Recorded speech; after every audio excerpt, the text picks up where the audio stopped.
इसी तरह से गंगा ने 7 पुत्रों को जल में बहा दिया। और जब जल में बहा दिया परीक्षित जी, अब 8वां बालक जब हुआ पैदा तो शांतन सोच रहे क्या करे क्या ना करे, कुछ समझ में नहीं आ रहा है, बड़े दुखी है मन में। तो आज परीक्षित जी गंगा के जब 8वां बालक पैदा हुआ, गंगा ने गोद में ले लिया, जल की तरफ भागते जा रहे, पीछे पीछे शांतन भाग रहे, आगे आगे गंगा चली जा रही। शांतन सोच रहे अगर मैंने इसको रोका तो ये हमेशा हमेशा के लिए मुझे छोड़ करके चली जाएगी, क्या करे, बड़े मजबूर है। लेकिन उन पे राह भी नहीं गया। जैसे ही गंगा उस बच्चे को फेंकने के लिए हुई, शांतन बोले ओए गंगा ठहर जा।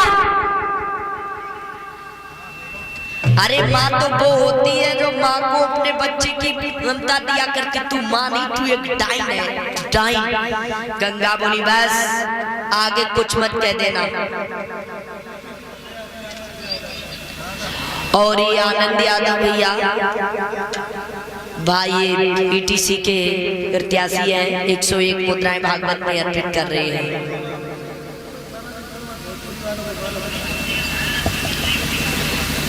एक 101 मुद्राएं भागवत में दान कर रहे, सुनाएंगे अभी, आप थोड़ा वेट करिएगा, ठीक है।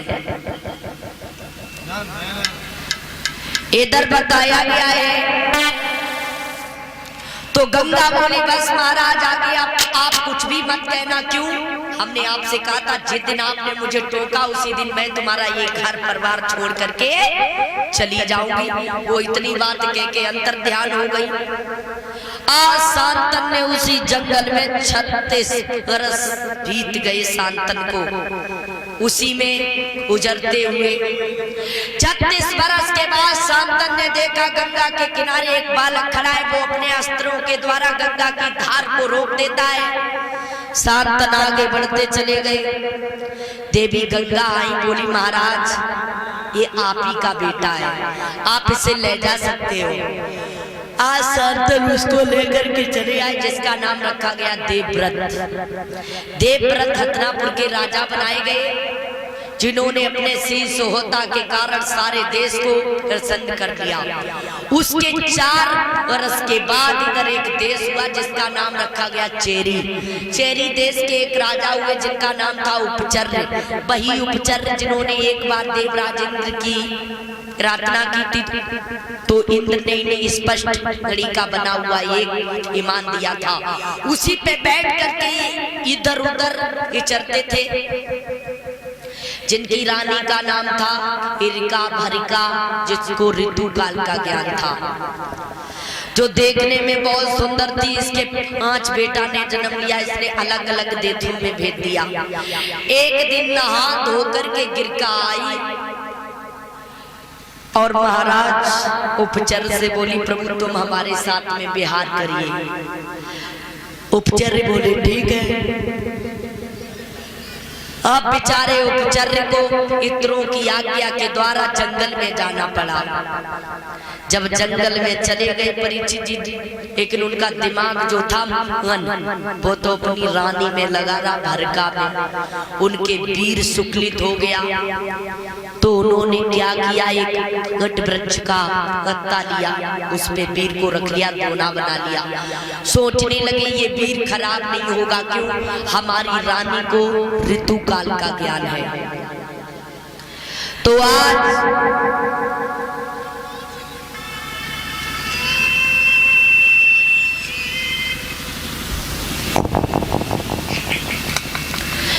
इधर उसी वृक्ष पे देखा एक बाज बैठा था। रानी कहने लगी ये बाज, महाराज समझाने लगे बाज ये दोना मेरी रानी को दे देना जाके भरिका को। बाज कहने लगा ठीक है। उसने वो दोना चोंच में दमा लिया।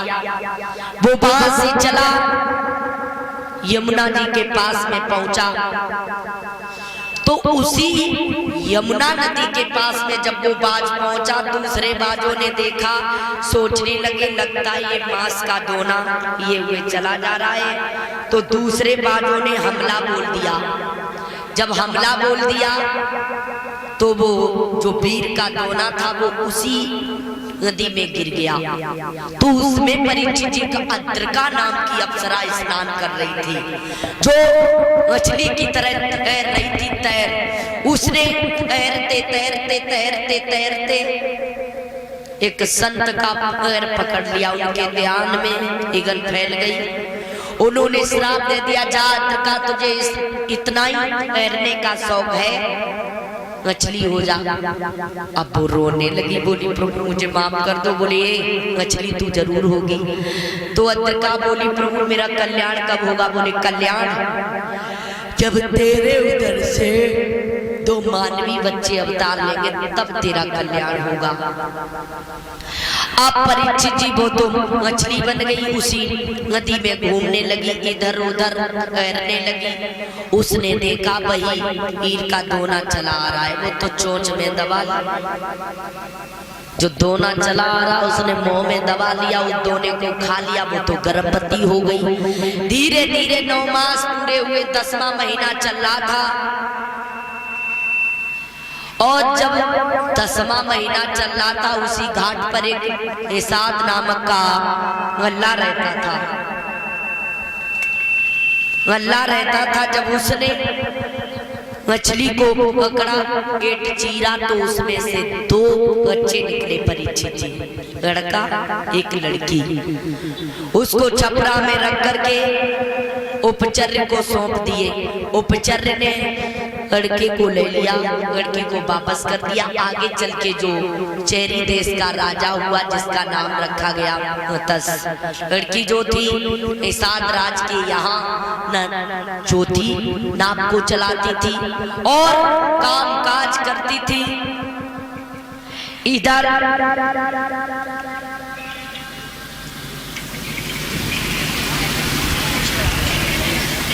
श्री सूत जी महाराज समझाने लगे, उसका नाम आलगंदा एवं मत्स्यगंधा रखा गया। लड़की धीरे धीरे धीरे धीरे सियानी होने लगी, बड़ी होने लगी। एक दिन वो नाव लेकर के जब उस पार पहुंची, जब नाव लेकर के उस पार पहुंची तो एक संत को बैठार करके ला रही थी। अब तक उसके सौभाग्य के द्वारा बारिश होने लगी, और जब बारिश होने लगी तो उसके बदन के सारे कपड़े भीग गए। तो वो बोले हैं संत, क्या बोले?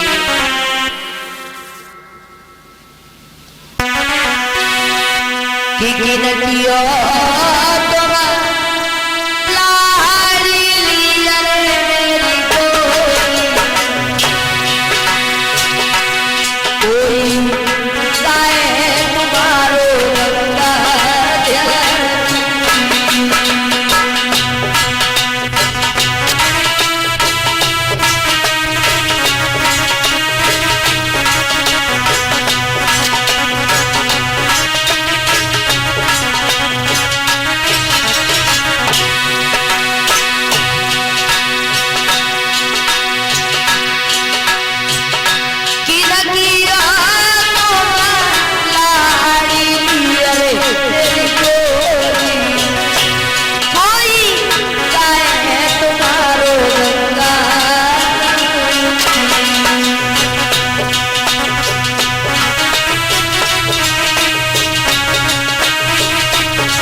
लड़की बोली महाराज अगर आप पूछ रहे हो तो सुनो।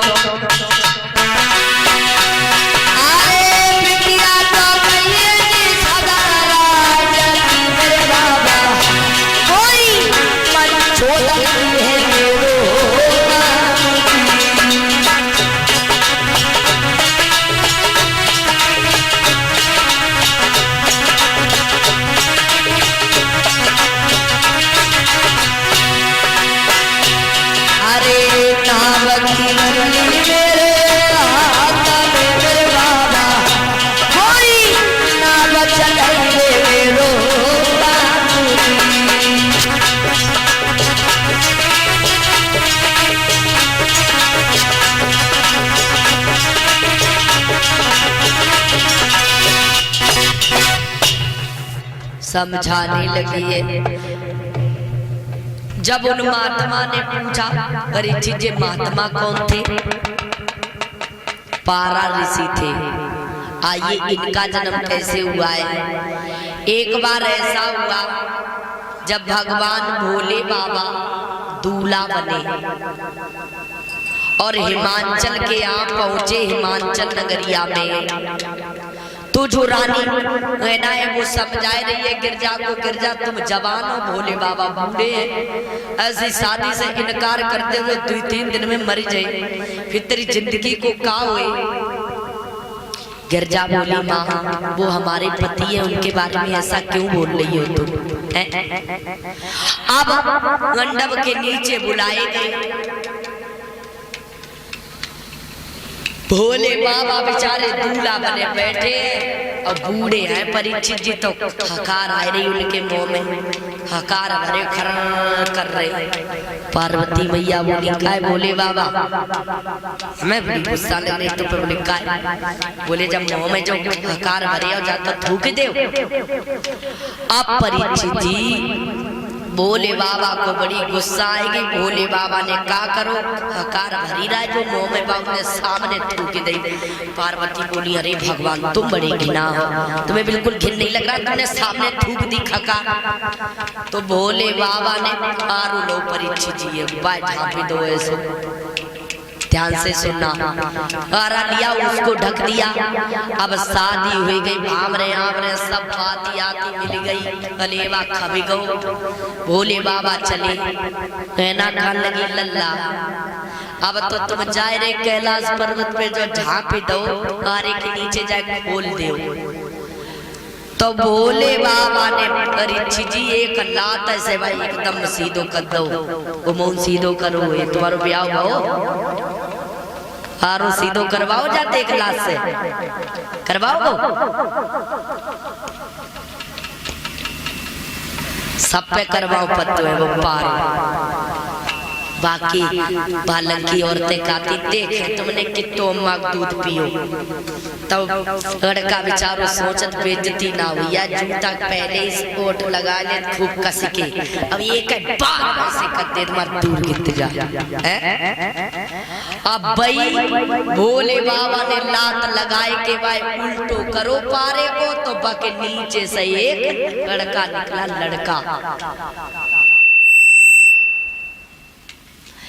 गिरजा कान लगी, चौका वो मारा, लल्ला पैदा हुए। तो भोले बाबा बोले, जब नाव का धरे गिरजा, तो गिरजा कान लगी, महाराज जब जब आरे के नीचे झको तो जाको नाव धद्देव आरासुर। अब उसका नाम आरासुर रख दिया। फिर उसकी शादी संयोगता के साथ में हुई। वो लड़का जो था वो भगवान की तपस्या करने जंगल में चला गया, तब उसका नाम पड़ा पारा ऋषि। अब भाई वापस लौट रहे थे तो नाव में बैठे, बारिश होने लगी, लड़की ने नाव को आपू के ऊपर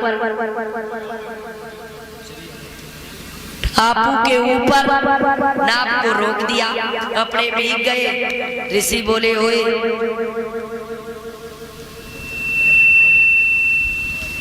क्या तुम्हारा नाम है? क्या तुम्हारे पिता का नाम है? क्या करती हो? बोले, देखो हमारा नाम है मनचोदरी। ये कहा था हमारे पिताजी का नाम है पारा ऋषि। बोले, हमारे पिता का नाम है निषाद राज, मैं उनकी पुत्री हूँ, मेरा नाम है मनचोदरी। जो ये नाव की गली मेरे हाथ में देख रहे हो, इसी को हम चलाते हैं, घर का गुजारा करते हैं। तो पारा ऋषि बोले, लड़की तू हमारे साथ में बिहार कर। लड़की बोली, पागल हो गई का?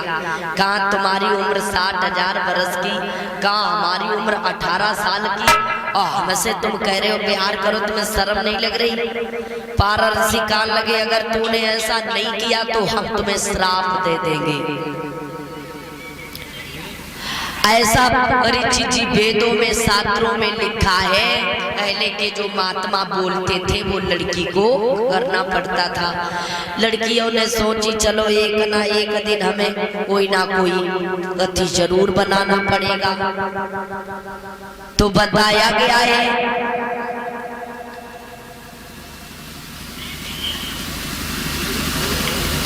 लड़की कहने लगी ठीक है प्रभु। तो आज बारह ऋषि ने ऊपर देखा, सूर्यदेव ने हारे नीचे देखा, अरुणदेव ने हारे, तो उन्होंने जल के बीच में काई को जमाया, उसके बीच में काई को किया, नाक के अंदर लड़की के साथ में बिहार किया। लड़की जो थी वो गर्भवती हो गई। गर्भवती हुई तो उसके कोख से एक लड़का पैदा हुआ जिसका नाम रखा गया ईसन दिव्यान, जिसकी शादी अरडी के साथ में हुई। तब वो भागवत कहने जाने लगा, तब उसका नाम व्यास रखा गया। वही व्यास जी जिन्होंने एक बार अरे जी के साथ में मिलकर के एक ग्रंथ की रचना की थी जिसका नाम रखा गया महाभारत की रचना की थी। अब आइए आगे महाभारत की आ रही है कथा। परीक्षित जी यहाँ से शुरू हो रही है महाभारत की कथा। अब आ जाइए, जब उसके साथ में विहार किया तो इसका एक और नाम पड़ गया योजन गंधा, जिसकी एक योजन तक गंध जाती थी। इधर बताया गया है उसी गंध को लगते हुए एक बार हथनापुर के राजा आए और शांतन से बोले, प्रभु तुम अपनी बिटिया की शादी मेरे साथ में कर दो। शांतन बोले, एक शर्त है। कहिए। उसी के साथ में आप अपनी बेटी की शादी करेंगे, मालूम किसके? एक शर्त है, जो हमारी बिटिया के कोख से लड़का पैदा होगा वही हथनापुर का राजा बनाया जाएगा। शांतन कहने लगे, ये शर्त मुझे मंजूर नहीं है। क्यों? हम तो देवव्रत को पहले ही राजा बना चुके, हथनापुर का वो चले गए। अब वो बड़े दुखी रहने लगे मन में।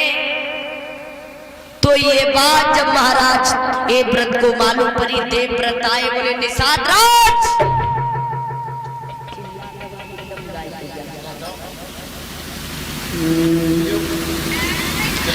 बोले ओए निषाद राज,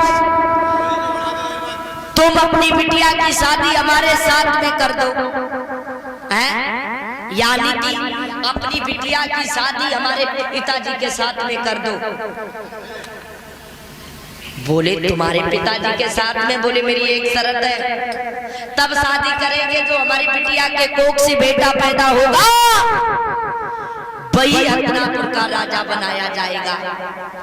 देवव्रत कहने लगे, जाओ निषाद राज, आज से मैं प्रतिज्ञा ले रहा हूँ, आजीवन कुंवारा रहूंगा, स्त्री समागम से बहुत दूर रहूंगा। अब तुम अपने बिटिया की शादी करो। तो आज निषाद राज ने योजन गंगा की शादी जब शांतन के साथ में करी तो शांतन हथनापुर में आई दुल्हन बन के, तो उसका एक और नाम पड़ गया सत्यवती, जिसका सब कुछ चला गया लेकिन सत्य नहीं गया। अब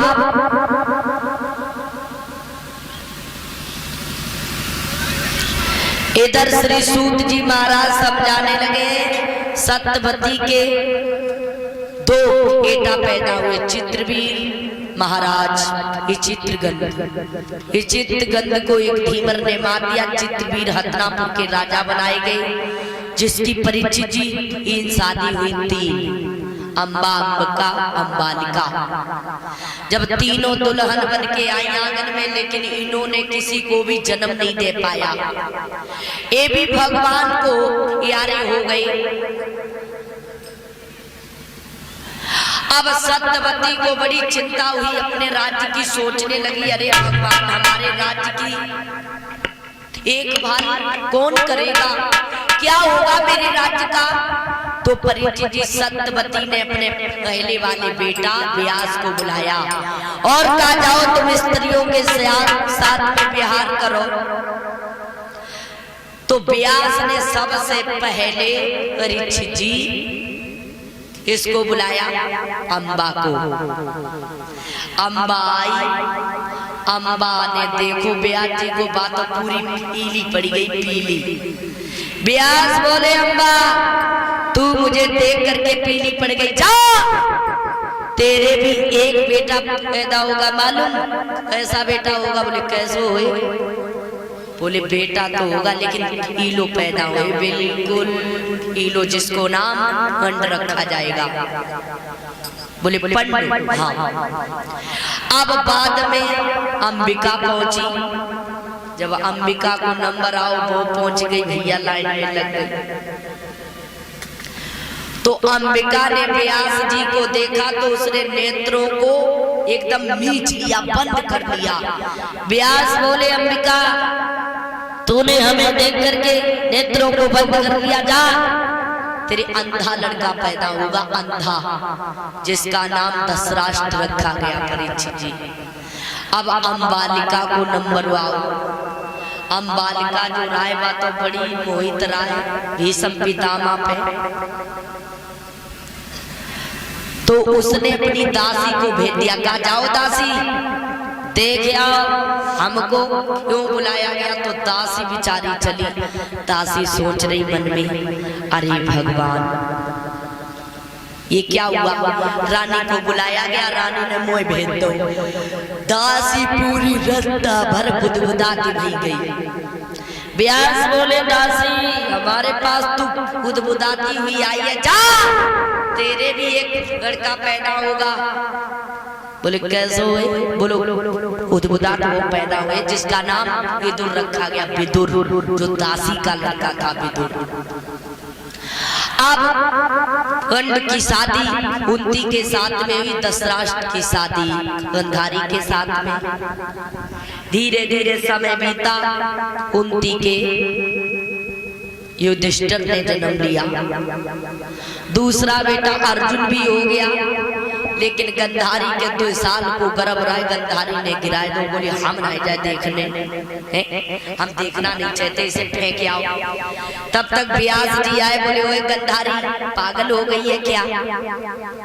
बोली महाराज कुंती के 2 बालक पैदा हो गए और हमारे कछु नहीं बहु। बोले तो चिंता काहे को कर रही। उन्होंने एक लोटे में जल मंगाया, जल के छींटे मारे और जब जल के छींटे मारे तो उस जो मांस का लीथड़ा था उसके 101 टुकड़े हो गए। अब हर घड़े में एक एक टुकड़ा रख दिया गया, 101 टुकड़ा मंगाए गए, उसमें ही भरवाया गया। हर घड़े में एक एक टुकड़ करके रख दिया। 1 साल के बाद में खोले गए। परीक्षित जी गांधारी के 101 बेटा पैदा हुए, 101 बेटा। और अब तो 100 भाई थे, लेकिन एक कौन था उसमें परीक्षित जी, एक लड़की पैदा हुई थी जिसका नाम रखा गया उसाला, जिसकी शादी जयद्रथ के साथ में हुई। इसी जयद्रथ ने चक्राव्यूह की लड़ाई में अभिमन्यु को मार दिया था।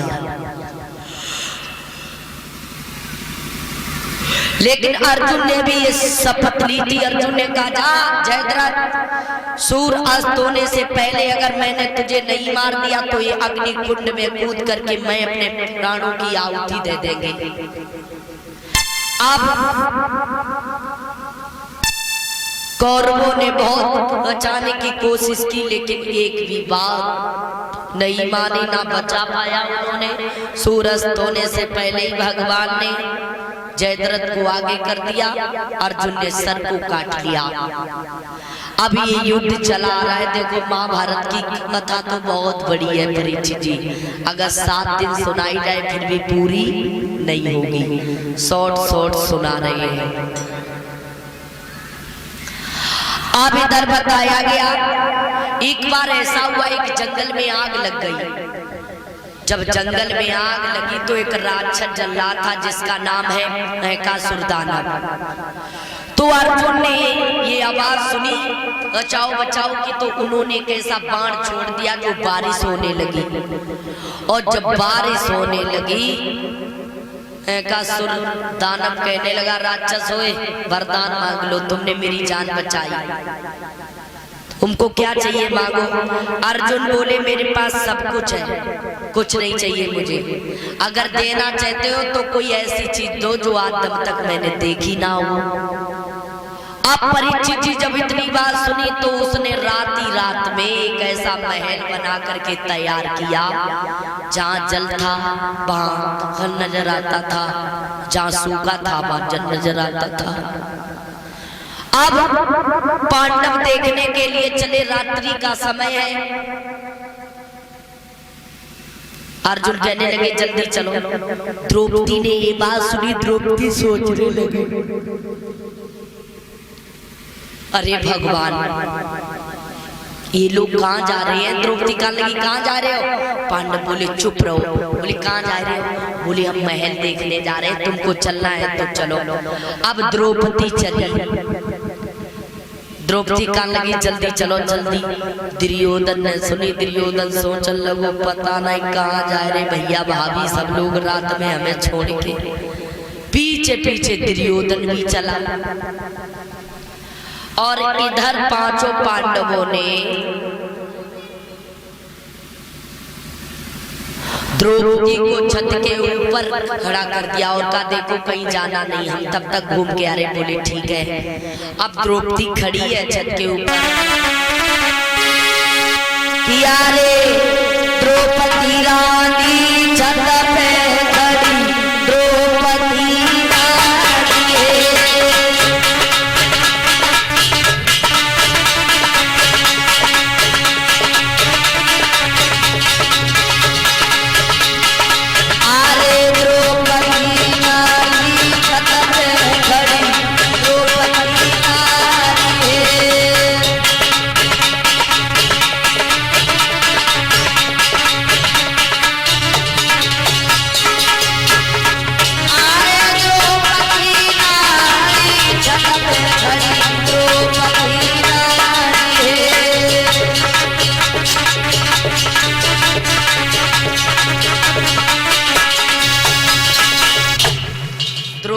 छत पे खड़ी है। परीक्षित जी देख रही नजारा और तब तक परीक्षित जी दुर्योधन निकल पड़ो। दुर्योधन ने सोची लगन, हमने पहले ही बता दिया जहाँ सूखा था वहाँ जल नजर आता था, जहाँ जल था वहाँ थल नजर आता था।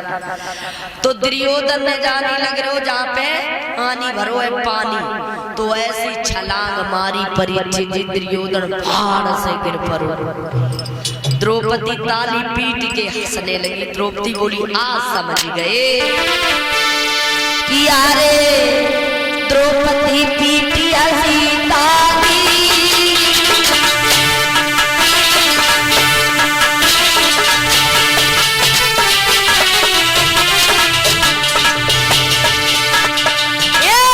द्रौपदी पीटी हंसी ताली।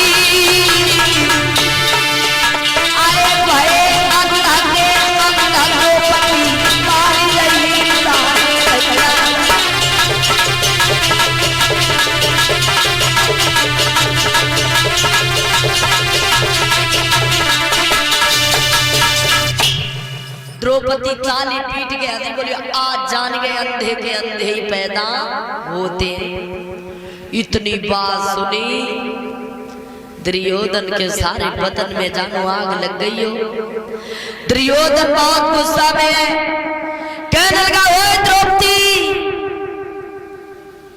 यही अंधा एक दिन तुझे भी सभा में नग्न करेगा, ये बात याद रखना पंचाली।